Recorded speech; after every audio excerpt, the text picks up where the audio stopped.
নমস্কার বন্ধুরা, আপনাদের সকলকে আমার চ্যানেলে স্বাগতম। আমি শ্রী শুভময় দত্তের লেখা ও শ্রীমতী স্বর্গীয়া শিশুবালা দত্তের লেখা থেকে বেশ কদিন যাবৎ পাঠ করছি।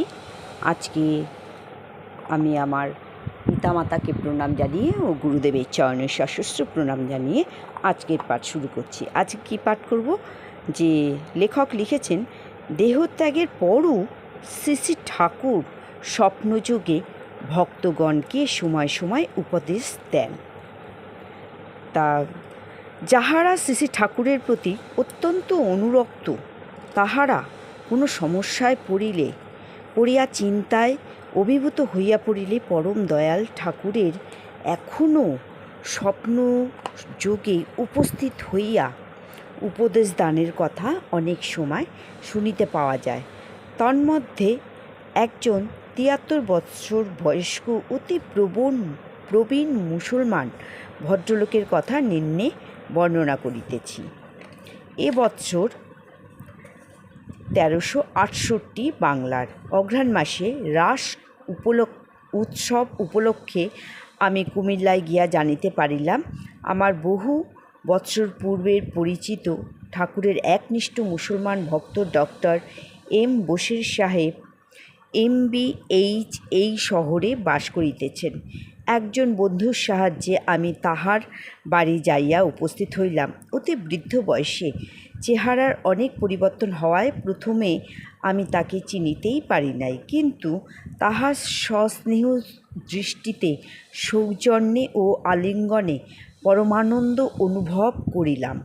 শ্রী শ্রী ঠাকুর সম্পর্কে তাহার অভিজ্ঞতা বর্ণনা করিয়া একটি প্রবন্ধ আমার নিকট পাঠাইতে অনুরোধ করায় তাহা তিনি অতি শীঘ্রই পাঠাইতে সানন্দে স্বীকৃত হইলেন। কলকাতা পৌঁছাইয়া অতি আগ্রহের সহিত তাহার পত্রের প্রতীক্ষায় থাকিয়া অনেক দিন পর যে পত্র পাইলাম, তাহার নকল উদ্ধৃতি করিতেছি। তো বন্ধুরা, এখানে লেখক সেই পত্রটা তুলে ধরেছেন, সেইটি আমি এবার পাঠ করছি। জিন্নাত ভিলা, কান্দিরপাড়, কুমিল্লা, ২৭/১২/৬১। আশা করি মঙ্গলময় শ্রী শ্রী ঠাকুরের কৃপায় সকলকে নিয়া মঙ্গলে আছেন। দাদা, আপনি আমার প্রণাম গ্রহণ করিবেন।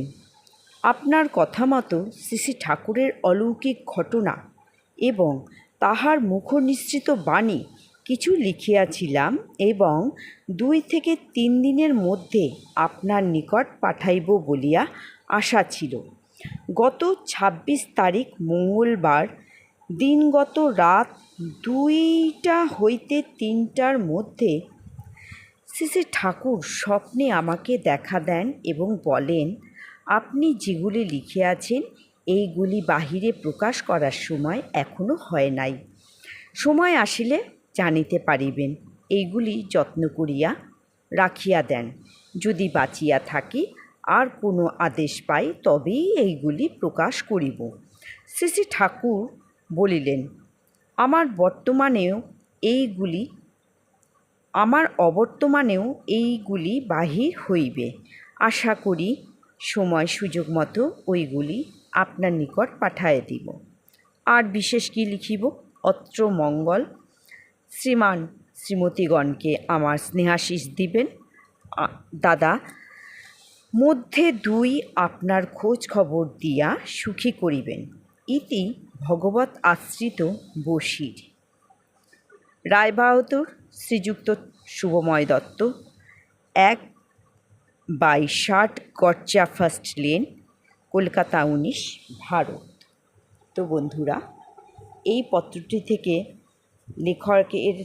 লেখক যে লিখেছেন তা আমি আপনাদের পাঠ করে শোনালাম। আশা করি আপনারা বুঝতেই পাচ্ছেন, আমাদের গুরুদেব সত্যি খুব অন্তর থেকে ডাকলে তিনি আজও আমাদের সাড়া দেন। তাই এই বশিরকে তিনি স্বপ্নে বলেছিলেন যে এখনও আমাদের গুরুদেব সম্বন্ধে বই লেখার বা প্রকাশ করার সময় হয়নি।